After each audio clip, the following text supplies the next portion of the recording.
আজকে ঈদের কততম দিন? আজকে ঈদের তৃতীয় প্রথম দিন হচ্ছে ঈদের দিন, তাহলে এটা তৃতীয় দিন। তৃতীয় দিন। আজকে সকালে তো আর অন্য কিছু রান্না করিনি, গরম ভাত আর একটু ঘি নেব। আমাদের এই ঘিটা একদম সেই।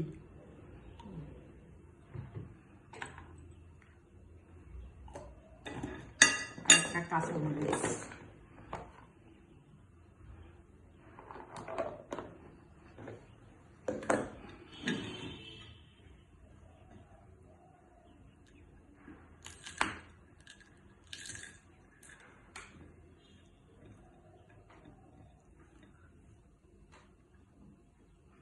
সেই স্বাদ।